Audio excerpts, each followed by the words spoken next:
Hello, everybody. It's Wednesday, 9 p.m. here in Ireland, 9 p.m. in London, 10 p.m. in France, and 4 p.m. in DC. So it's good to have you all here with us. I do have a special guest, Dr. Vanessa Anseloni, with us today. And she was very kind in accept our invitation because today's topic is Jesus, the greatest therapist we ever had. So let's listen what Vanessa has to tell us about it, and we will uh, develop some conversation, some thoughts after her explanation. Uh, no sound. I can see Guilherme say no sound. It's fine for me here. Yeah, it's okay. Yeah, I can listen here. Perhaps it's in your PC, Guilherme. Well, okay, okay. So, Fayute, my Irish friends, hope you have a nice day. I'm working out. Great, Guilherme. Good. I hope you are all good. Let's go to our introduction, and today we're going to start with our guests. Okay. All right. Can you hear me well? Yes. Just to say good night, everybody. Introduce yourself, and then we go around and. All right. So, hello, friends. I'm Vanessa Anseloni. I'm here near Washington, D.C., in the United States of America. It's always great to be here with you at Kardec Radio, but especially now in this beautiful program that has been developed throughout this year, Spiritual Light, that we can tell has been bringing a lot of light to so many people. Thank you. Okay, let's go to London now. Miss Gibbons. Hello, everyone. Good evening. As always, it's really wonderful to be here, and especially today that we have a very good friend, a loving friend coming all the way from waves, coming all the way from the other side of the ocean, and joining us, which is wonderful. And the theme, talking about Jesus, especially now, this time of the year, that's a very special Christmas. So I wish everyone a very peaceful time during our meeting and a very peaceful Christmas. May God bless us all. Miss Rossi. Good evening, dear friends. Once again, in this wonderful circle, this room that we are together, and today is a special night. Before Christmas Day, we have this topic, a wonderful topic to talk about, and Vanessa Anseloni as a neurotherapist, a psychologist, so many titles that is in connection with Jesus will bring to us so many good information, and we will feed our souls and put in practice, because we can meditate in everything that we discuss in this humble meeting. That the most important is we are in the same room. There is no boundaries, no walls. We are together. God bless us and welcome everyone, especially the new friends that we are coming tonight. Thank you so much. Bonsoir, Mr. Kempf. How are you? Bonsoir, Stevan. Je vais très bien. J'espère de même pour toi. Bonsoir, bonjour à tous. Très heureux d'être parmi vous de nouveau ce soir, de pouvoir être réunis malgré les difficultés du moment, grâce à toute cette technologie qui est à notre disposition, pour pouvoir parler un peu de Jésus. Ben oui, parce que Jésus, beaucoup de gens en sont encore aux mauvaises conceptions qui ont été enseignées pendant des siècles par les églises traditionnelles.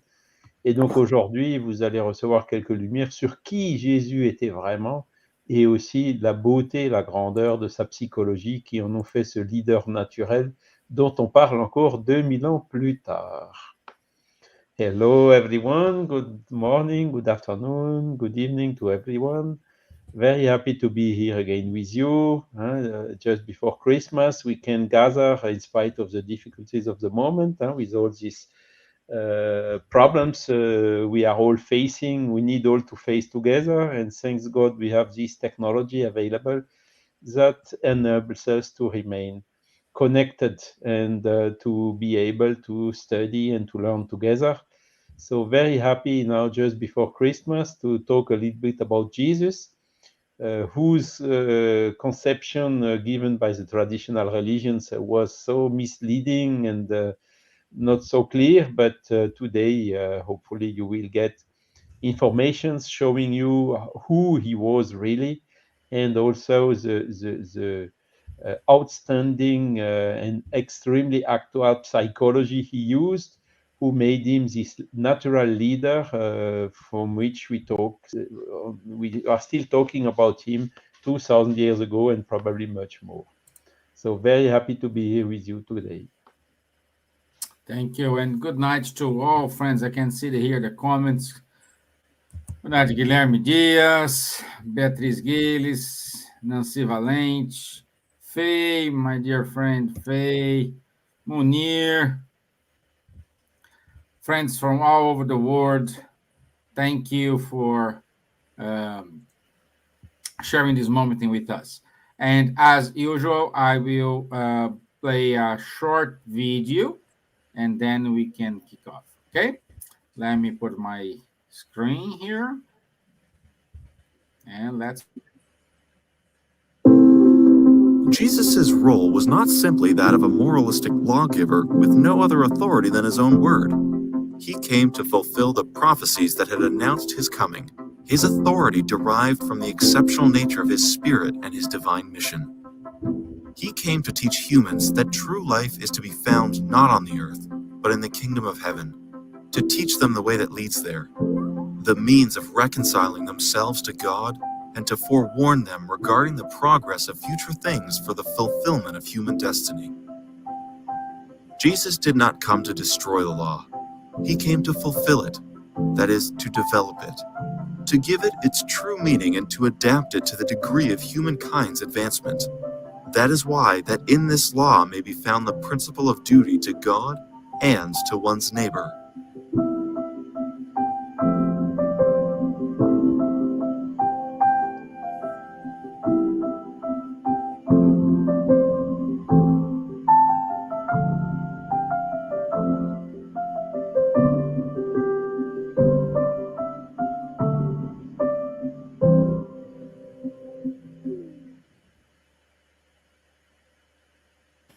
So wonderful.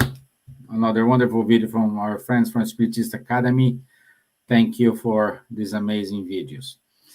Okay, so let me stop talking because we have better person here to talk to us today.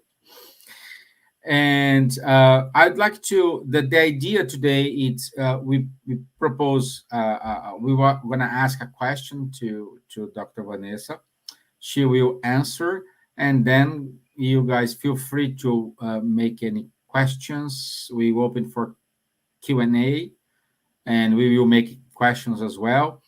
But the question today is very simple and very simple to make the question. The answer is another story, you know?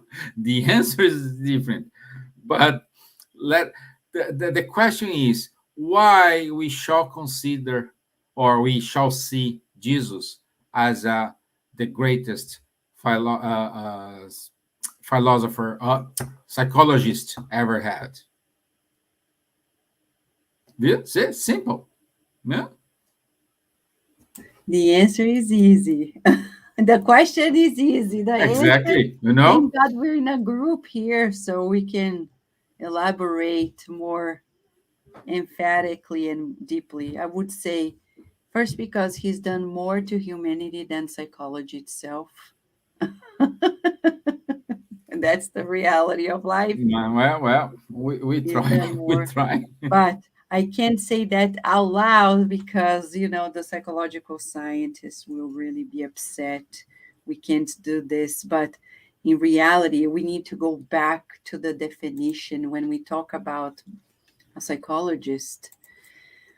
A psychologist, if we go to the dictionary, it will tell us that a psychologist is somebody who is specialized in the understanding of the human mind, the behavior, and especially the treatment of mental disorders, emotional disorders, behavioral disorders. And Jesus knew it all.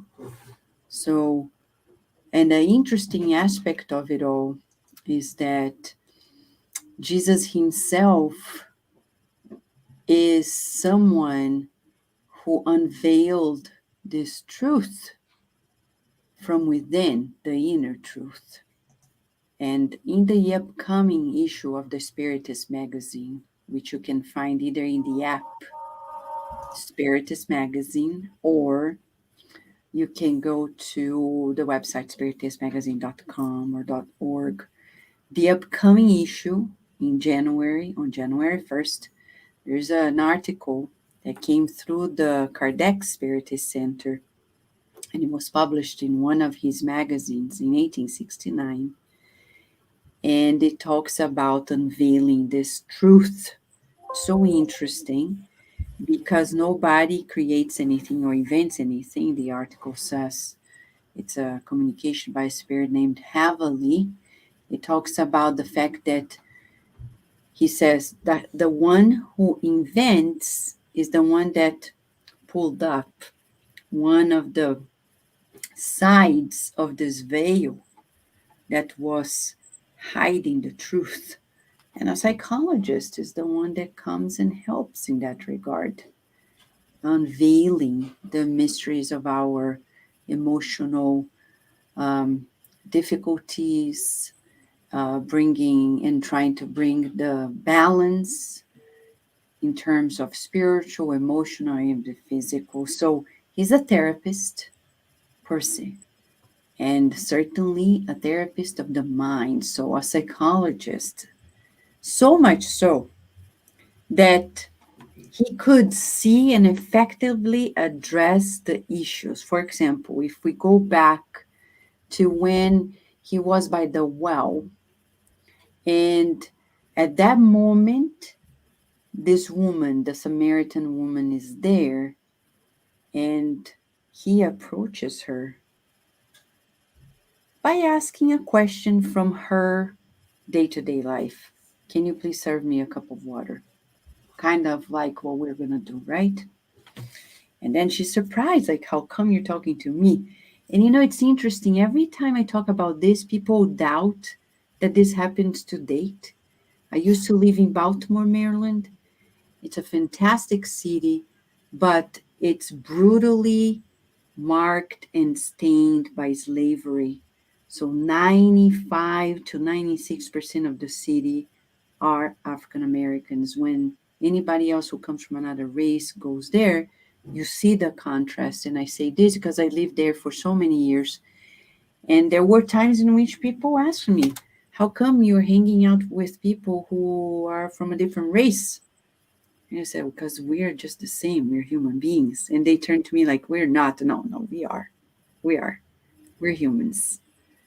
It doesn't matter if I'm white and you're black. We are the same. And that happened to Jesus.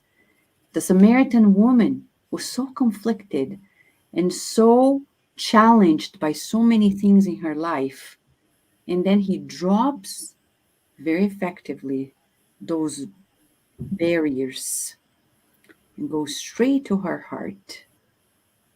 And then he says, if you just knew that the living water that I'm going to give you is going to make you be satiated for life. And then she recognizes that this is someone very special in front of her. She surrenders.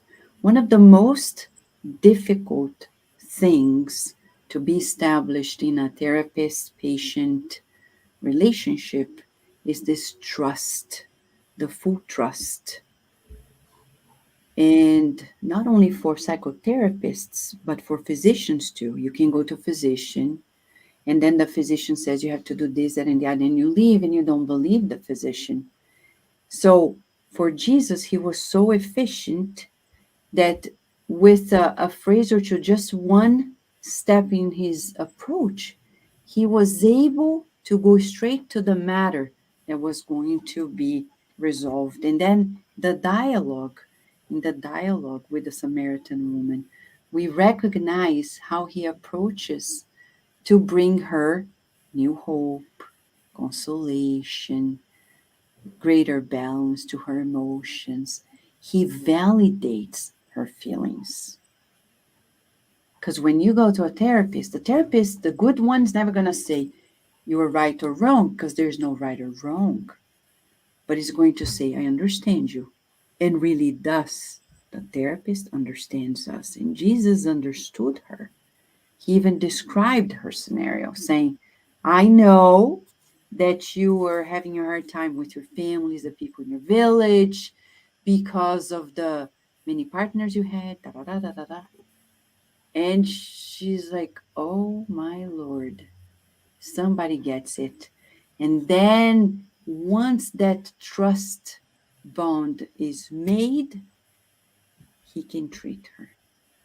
And then he talks about the things she doesn't understand, ridding herself of emotional and even intellectual limitations when she talks about the water in that well and what they get from it and somewhere else. It clarifies so many things. And this is what a therapist who knows what he does, the greatest therapist. She barely speaks. He knows, but he goes straight to the point.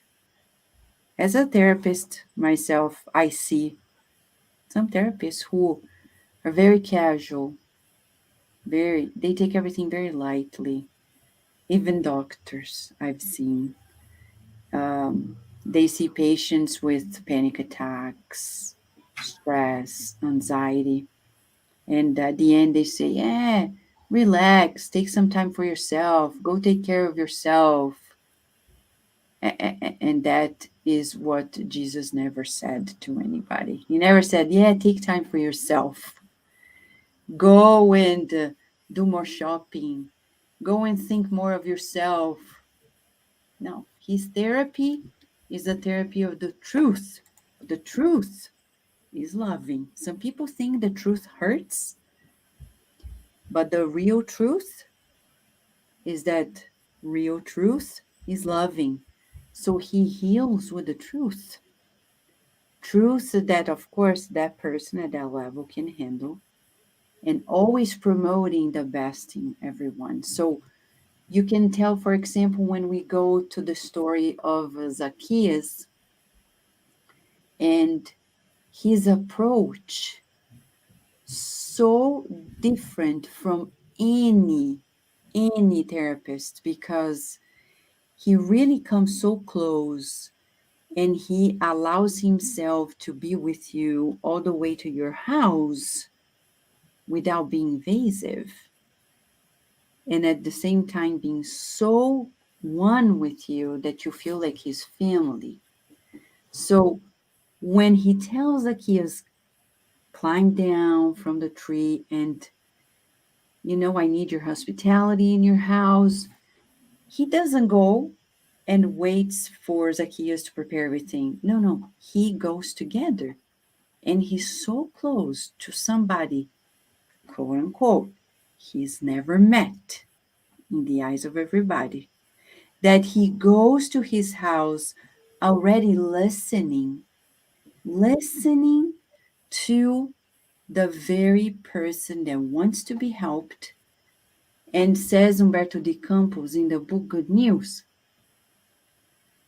interesting enough for us to note, listening very patiently to the minute details that Zacchaeus gives about what he wants to talk about. And he gives his arm to Zacchaeus. They walk together. to the astonishment of everybody, mainly the disciples, who are like, what's happening here? Well, that's another story, but for us, the therapeutic process, he's very humble. He allows you to be raised from your own pains and sorrows. So Zacchaeus is there, he's short, he's climbing to be seen, and Jesus says, climb down, I need your hospitality. Means no matter how small you think you are, how shameful you think you've been feeling, I need you. And he says it out loud in front of everybody. So good therapist always boosts the best in us. Always. Doesn't teach us to be mediocre, because that's what I see many therapists doing. They're like, yeah, go do your nails, go to a spa, have some. No, that's mediocre. That's not healing. Make the patient really feel they're good. And people ask, how? Well, if you invite this one to serve, they will see their greatness. Like Jesus said, I need you. I know you need me, but I need your hospitality. How else would Jesus treat that man and everybody in his family and whomever was watching up close, and all of us, but to say, don't feel that small. Come on, you can help me. I need your help too. In between the lines, finding the greatness of every person. That's what he did. So much so that Zacchaeus felt like a child, excited, talking about himself and going all the way in the house, sitting down next to Jesus and talking, and Jesus was listening. So the greatest therapist, listen, but also know how to give a feedback so precise and so effectively that it's memorable to date. So transformative that Zacchaeus never went back to his behaviors. On the contrary, he evolved so much that today, who is he? We know. Dr. Bezerra de Menezes. Right? He was so healed by the greatest therapist that he, in his turn, became a therapist. Because that's what Dr. Bezerra de Menezes is. He's a doctor. He's a therapist. He really brings healing. He was healed in his turn. So the therapist so effective that he raises that person to never fall again. It's unbelievable.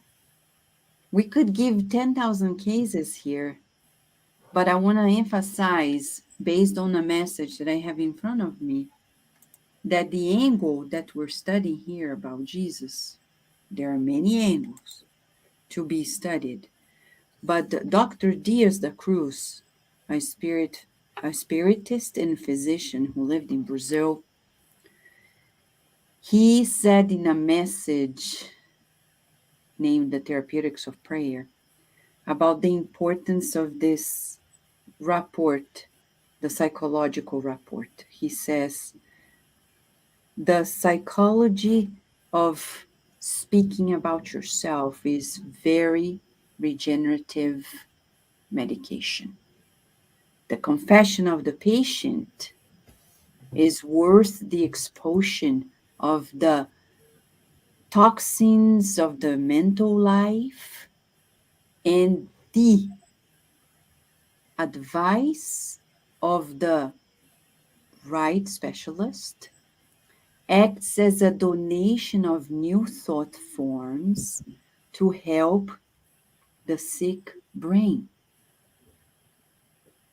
And that's what Jesus did. We came feeling shame, like Zacchaeus, shame. And it's so hard to feel shameful, right? Not only we feel weak and vulnerable, but we feel like we don't want to go on.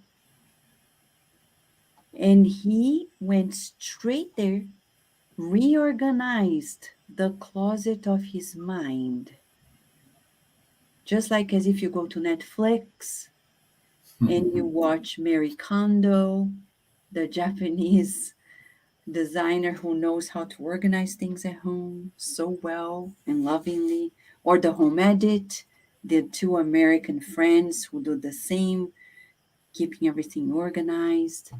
It's like the good psychologist comes and organizes your mind, like helps, put everything in the right place.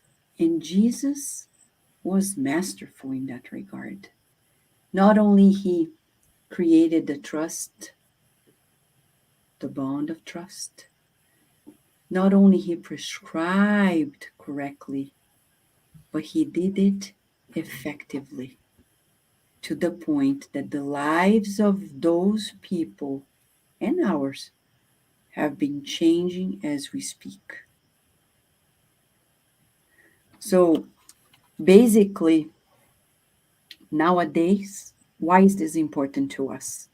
Because nothing that we study in Spiritism is beautiful just because, but it's very, very applicable. Because nowadays, as Dr. Diaz da Cruz says in that message in the book Psychophonic Instructions, which was studied at Kardec Radio a year ago, it says that millions of people daily fall in emotional complications, he says, and then connecting with inferior forces that are there waiting for a mishap or our fall. And if we don't have help, what's going to happen? The obsession process begins through unbalanced thoughts, through prayer, through the connection with minds more evolved than us. We can shift it, reorganize ourselves, regain balance, regain lucidity, and keep on going in a very autonomous way. I like to emphasize that because we usually outsource our need for balance. Yes, we need to ask for people's help, but we need to do our share. That's the secret. All the people who came across the greatest therapist, Jesus Christ, they understood that they had to do their share. They had to walk like Mary Magdalene. Yes, you will have a hard time now fixing your life, but don't give up. Keep on going. And she merited the greatest gift of it all. She was the first one to see Jesus after he discarnated. Not even his mom was able to see him before. He chose her to show to you and to me that what matters to us is the effort we make in life, the effort to adjust ourselves, no matter the pains and the sorrows, the shame and the guilt, the remorse we may feel. We turn it all around, and then he repeats the dose with Paul of Tarsus when he sees Saul of Tarsus in an intense inner dialogue with him, almost like in an evocation. You can read it quite clearly in chapter 10 of the book, Paul and Stevan. And right there, Emmanuel, through the hands of Chico Xavier, showed to us it's almost like a psychotherapeutic session between Saul of Tarsus and Jesus, even after he passed. He goes on paying attention to each one of us. And if we want to talk to him, he will come and talk to us, because some people think and always thought that Jesus appeared to him almost like in an invader kind of way. No, Jesus doesn't invade anybody's privacy. When Emmanuel shows that the thinking process while Paul was riding to Damascus, on the road to Damascus, he's kind of evoking Jesus unconsciously in this conversation. How come? How come I planned this, I learned this, and that happened? It's always the carpenter. And he's asking, and then Jesus comes and says, yes, so why are you persecuting me? Because I've come to help. And he says, I can help you, but you have to take it easy. Don't kick the goads. Just go, and I will. So the trust, again, establishing the trust. You see, whether he was incarnated or discarnated, the first step is the trust bond. And from there on, if we trust, we step into the next moment of the therapy, which is the validation. He knows our sufferings. And then what happens next? He gives the prescription, but it is on us to follow through, to comply. Those who did are making history. So that's an invitation for all of us as we're approaching Christmas to ask ourselves, if you have his business card, we all do. You all know. We all know. And it's free.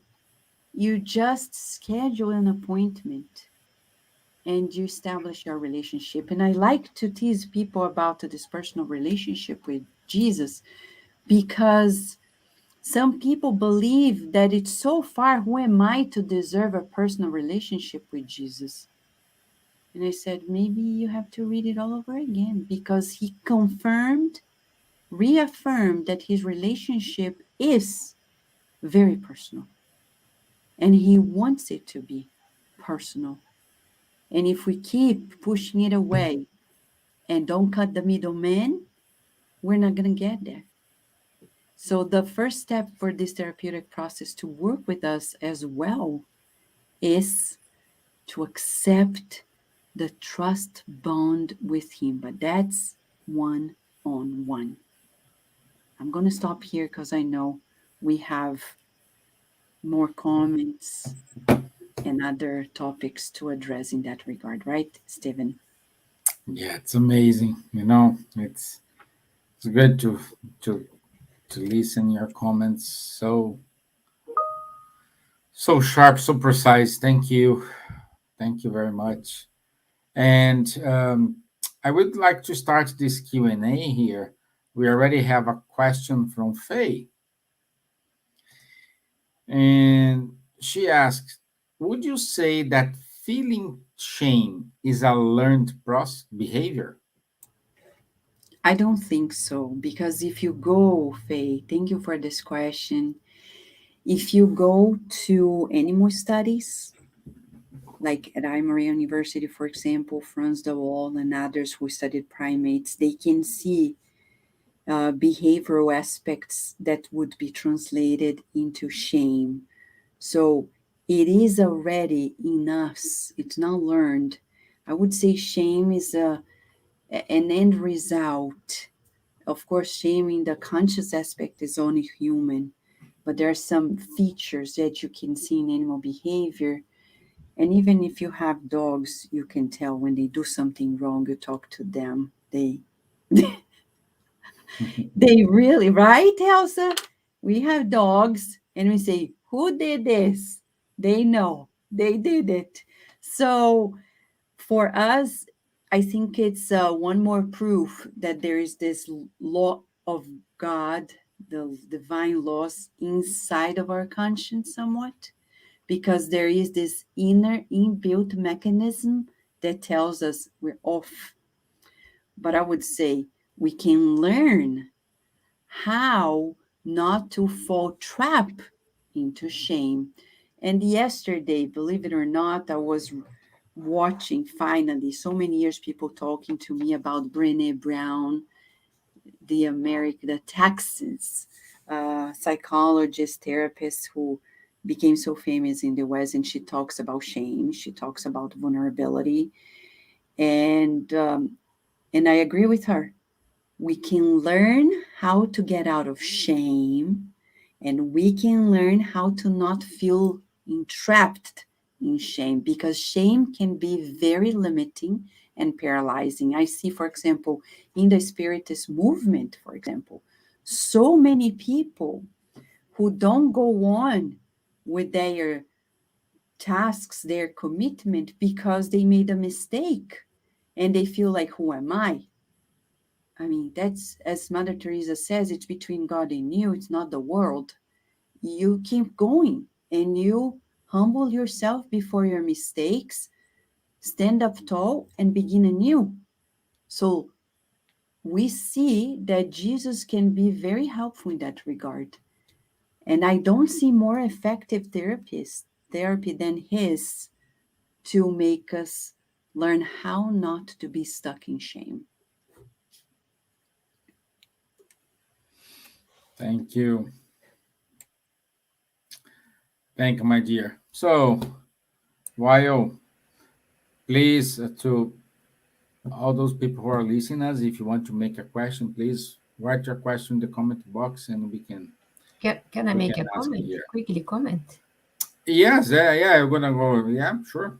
While it's warming my mind, I was thinking while Vanessa was speaking regarding the woman in the Jacob will, I was thinking about all the disciples of Jesus. All of them, they were problematic people. Jesus chose them between so many people there to be the 12 apostles close to him. One was later on, he knew that he was deny him, or the other will commit suicide, the other will sell him for coins, etc. And Mary Magdalena with her life. So he never judged. So these teachings is so powerful for us as a therapy for our daily lives. Never teach people, never judge people, accept everyone as a friend talk, a dialogue. So we can give ourselves serving others as he showed us the way that he was talking with everyone in a good way that you said, he was serving people. He put himself as a humble, and even with the Zacchaeus, come Zacchaeus, I go to your house. Zacchaeus, I inverted the commas, as a sinner. Or people hated him because he was a tax collector. So everyone, nowadays, we can put ourselves nowadays between us and Jesus. If I am a sinner, if I have a time in prison, that I have friends that was in prison for some reason in their lives, but we never judge. We are friends. We know that the problem is in the past. Is between the person, between ourselves, yourself, and Jesus. If we overcome our own difficulties and talk to Jesus directly, as Vanessa pointed very well, he is the greatest therapist, and the voice in our conscience will come and help us. So if our life, we are between people that we never know who they are, and if you judge, you can be probably alone, because everyone has problem. Everyone has some inverted commas sins. I don't. Perhaps it's something that we should think more about, especially in this time, that Jesus is on our mind so close now. Christmas time, that should be every day, no, Vanessa? Yeah, yeah. Mr. Kemp, do you have any comment? Yes, thanks a lot, Vanessa, for your wonderful talk. Really, the question of trust is fundamental, and Jesus was really master in building trust to everyone he met. And what I maybe would just add is his psychology was extremely clear and also extremely simple, explicit, and without ambiguities. He was talking in form of parables for the complex things that the people were not yet ready to understand. But for the essential things, love God more than everything and love your neighbor as yourself, he was really very simple and clear. So his Today we can see in psychology sometimes it gets complex because blah blah blah and so on. I don't tell it's useless. At the opposite, I think it's valuable. But in contrast of this, psychology of Jesus was very simple. And I recently, a couple of years ago, when I was in Mansão do Caminho, I acquired the box of the series Jornada de Angelis, psychology series. And because I'm an engineer, so I'm not so good in psychology. But the books, the one I most liked is the first one. It's exactly about the psychology of Jesus. And this one, yes, I can understand easily. The other one then is more tough for me, really. It's more complex. So Jesus was also brilliant due to this very clear, explicit, and without ambiguity talks he had on these basic things, these rules of conduct, these things which are really elementary for everyone. He was curing a lot of people and saying them early after, as you told, do your part. Please go and don't do the same mistake again, because otherwise it could happen with you something even worse. So again, very, very simple psychology. And the other brilliant thing of Jesus was teaching by example. He was washing the feet of his apostles, saying, the one who wants to be the greater amongst you should be your server. And this new sense of leadership is luckily being recognized more and more nowadays, that the best leader is not the one with the highest IQ, it's the one which is associating IQ with also emotional control of the emotions and so on. And being together with the teams, as you told, together with Zacchaeus, together with these 12 apostles, simple people, and not somewhere in an office distributing just punishment and rewards. He was together living with the team in order to reach the objective, which is the regeneration of humanity.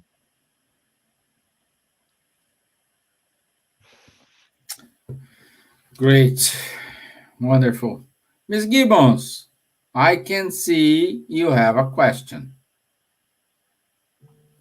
Actually, I don't have a question. Oh my but gosh. I Let's do. put some trust here. But I do have something to comment on what Vanessa said, which I agree absolutely. And I think that's one of the things that sometimes we miss is the question of having a personal relationship with Jesus, because we feel he's so far away from us. And when he said, when one or more join in prayer in my name, I'll be there. And he says, I'll be with you to the end of time. So, I always think there's people talk about, especially in Christian circles, that Jesus is coming back, is the second coming.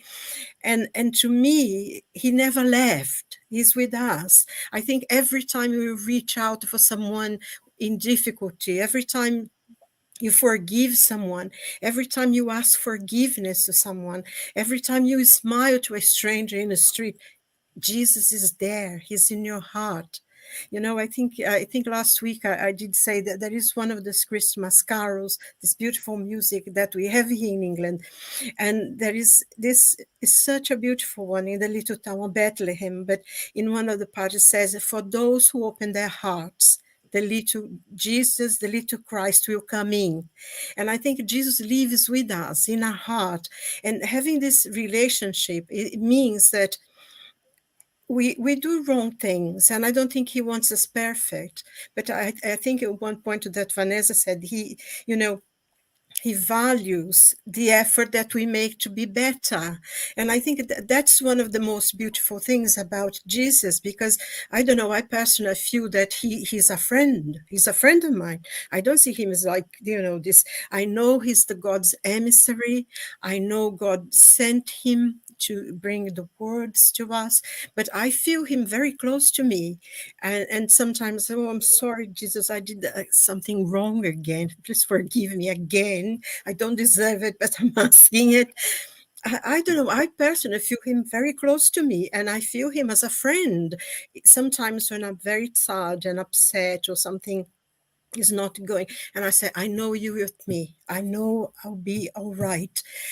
I don't know why, but I feel this. And so I feel him close to me, and I try to live a life that, honors his presence in my life, I think.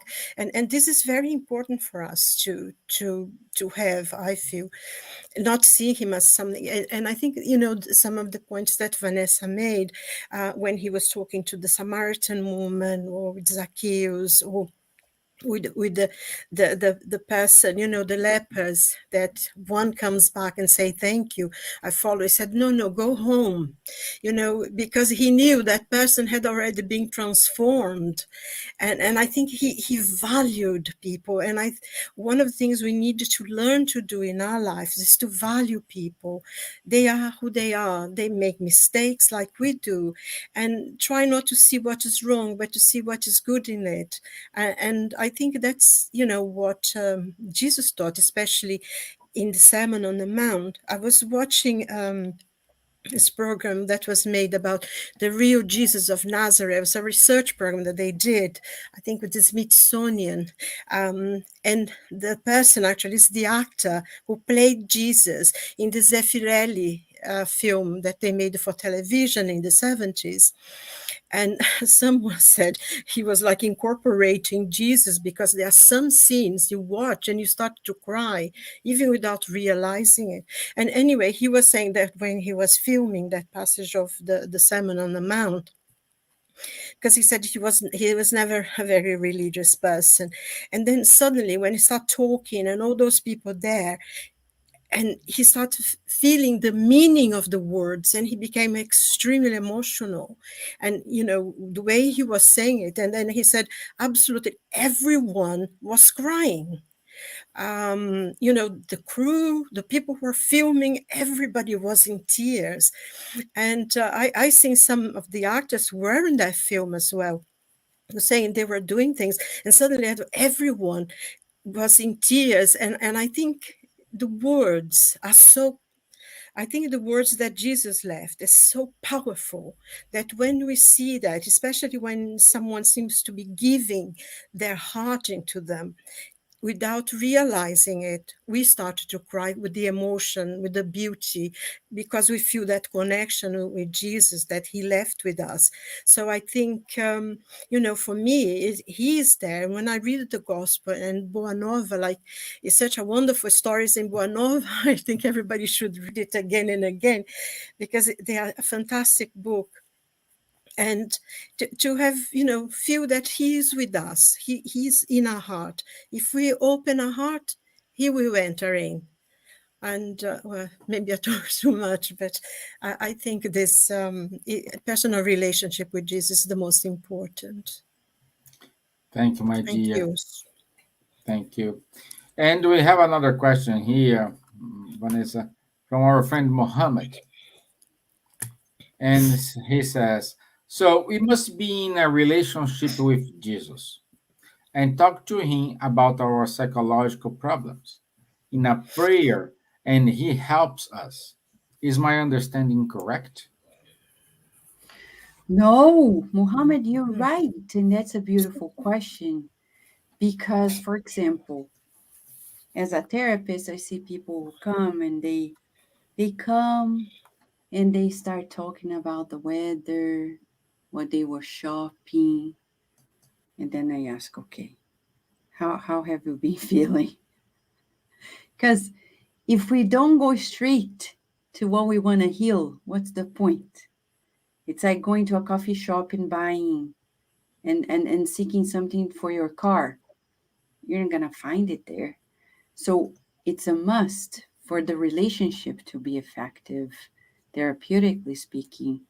We need to be open and to engage on our side of the trusting bond as well, because Jesus has already done his share. And it's on us to do ours. How do we do it? Through prayer? Yes. But what do we mean by prayer? Because people think that praying is about closing their eyes. There are 10,000 types of prayers, right? But overall, closing our eyes and talking and talking and talking. There is a two-way road. It's communication. Kardec talks about it in the Gospel According to Spiritism. It's to put elements in common, like to bring it to the same ground and then working on it. I can't call an architect to come to my house and say, remodel my home and leave. He's going to ask me, or she's going to ask me, what do you want me to do? I don't know. You figure it out. No, but the house is yours. You need to tell. I can't do anything unless you tell me what is wrong with it. What do you want to change? And that's where only humans can step in, because we need awareness. We need consciousness.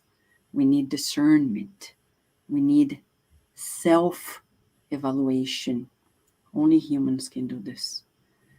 We can no longer be instinctive and stay in the field of sensations without raising ourselves to another level. So prayer then is no longer a petition, but a conversation where I share and I allow the receiving of the elements that will renew it all and give the advice and the recommendations. But I must, in all cases, be willing to adjust, to regenerate, to begin anew, to renew myself.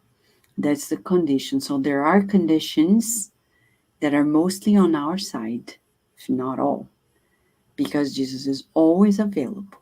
And all the people around the world from different faiths, from different walks of life, all who talk about their encounter with Jesus since his time, the must condition is, I am open to shift, to renewal. Yeah.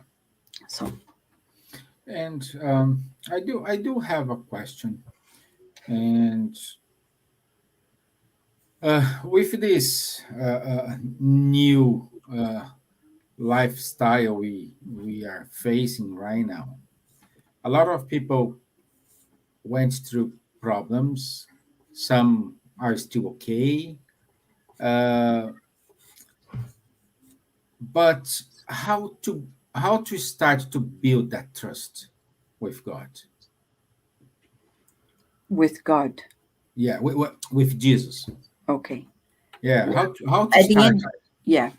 So it's interesting you're asking this, because this week at our mediumistic meeting at the Spiritist Society of Virginia, a spirit mentor came and said, we need to turn off our cell phones, our social media. We need to make silence, inner silence included, to really enter this realm of this communion with the higher mind, especially Jesus. So some people, they will claim, but Vanessa, can we make a direct connection? Friends, who am I to say yes or no, right? Nobody can say, no, you can't talk to Jesus, because who are you? Who are you? And I say, but historically, he talked to everybody. Why is he not going to talk to me? So if people claim they've seen and they talk, well, it's their experience. I cannot say they haven't. But what I can say is that I felt it. So it's up to us to step into this silence. We need to quiet down. And we don't usually do this, as you said, Stevan. We don't, because we're always connected. And it's okay to watch few things here and there, but I can't spend my whole day before a computer screen, a phone, a TV, a tablet, and think that I'll be fine.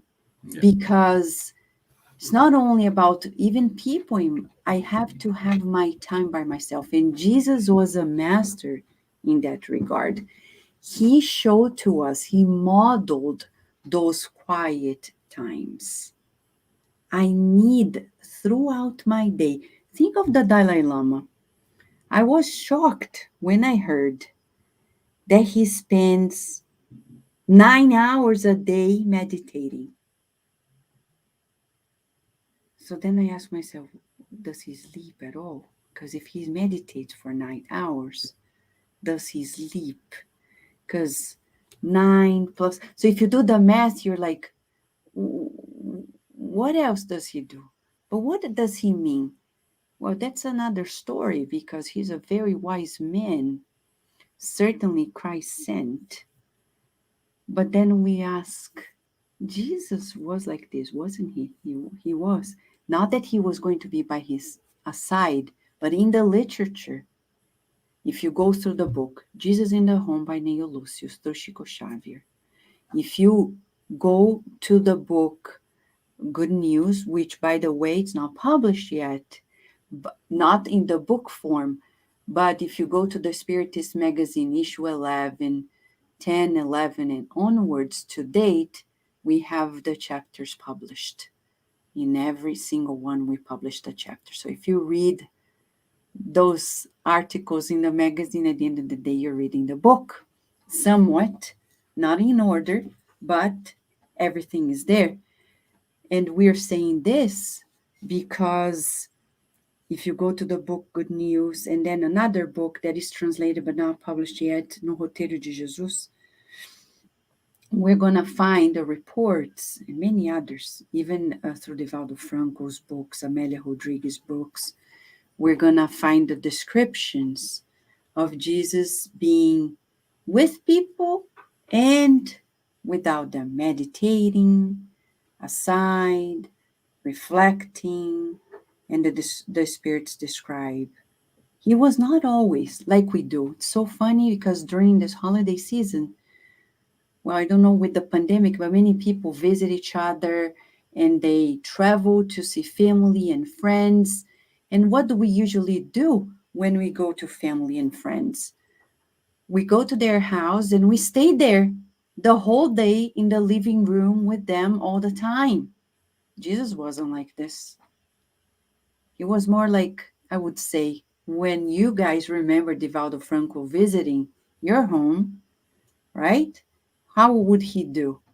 He would come, spend a little bit with us, retreat, come back at a mealtime, talk a little more, retreat to his bedroom.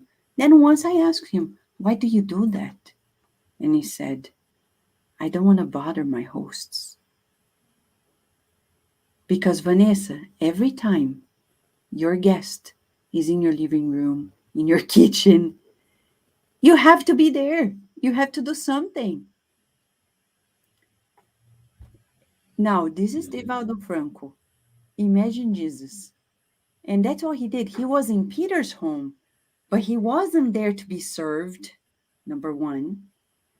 Second, he knew how to be on and off for himself and for people. So establishing that quiet time, that stillness also of the mind, so we can establish this relationship deeply and consciously. Does it make sense, Stevan? Yes, a lot. Thank you. And to finalize here, we do have a comment from Eleonora Hagini. Jesus was sent to teach us the right way to break the cycle of incarnations. Believing in him only is not enough. We need constant work and vigilant daily prayer to regenerate into a higher spiritual. Thank you for the comment, Leonora. Thank you very much. And see, it's amazing how the time passed by here. It's already 10 o'clock.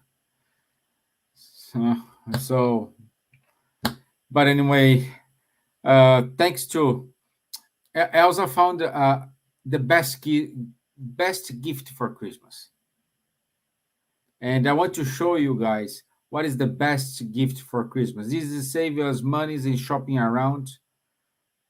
Let's see what's the best gift for Christmas.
Okay.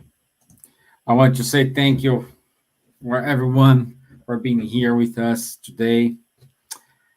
It's an amazing to have you all here. Thank you, Vanessa, for being here with us. And thank you, Charles. Thank you, Elsa. Thank you, Silvia. It's it's been this year sharing these moments with you guys. It's amazing. Also, Kardec Radio for the trust on us. And we And have Kardec Radio 2050. Wonderful programs. yeah, I'm gonna show the slide here. I'm gonna show the program. While I'm talking, I'm loading. Yeah. So, and I want to say thank you. It's how this is making me better person. So, as I said in our live yesterday, uh, hey Virginia, good to have you here, my dear. Hi. Hi. We we was to say people think like we are helping them, but it's the other way around. You know. Okay, let me show here the announcements. So our next topic for Wednesday, our last program of the year is the law of love is the solution for everything. That's a good way to end up the year and starting a new a new year. Okay, so Tuesday, I think not this Tuesday, but the following Tuesday, we will have our show with Time to Talk with Guilherme Dias Rafael Caldas, Conversations on Mediumship. So it happens every other week, every other Tuesday. Sorry. And here's the Kardec Radio schedule for the end of the year. On the 25th, we will have Christmas Day special. So we start 6 p.m. Eastern time. So here in Ireland and UK, it's about 9. 9. 9 o'clock, 9 o'clock p.m. Uh, so you have a series of friends talking about Jesus, and it's gonna be amazing. Listen them and watching them. Also, on the 1st of January, we will have the New Year's Day special. Same time, 6 p.m. Eastern Time, 9 p.m. London time, we will have friends talking about topics we wish every time we are jumping to a new year, you know. And that's it. I want to say thank you all. Thank you, Charles. Thank you, Thank friends. A Thank big you, hug. Thank you. Silvia. Thank you, Thank you, Vanessa. everyone. Thank you. Do Thank you you, know Virginia. what was the first gift of Christmas? Do you know what the first gift of Christmas was? A No. child. A child. The A first child. gift of Christmas was a child, was Jesus. Of course. Yeah. Yeah, very Have a wonderful. lovely Christmas. God bless everyone. Bye-bye, Okay, my Virginia. friends. See Merry you next Christmas, Wednesday. friends. Thank you. Bye bye. Take Take care. care. Bye. See you next week. God willing. Bye. Lovely Christmas, everyone.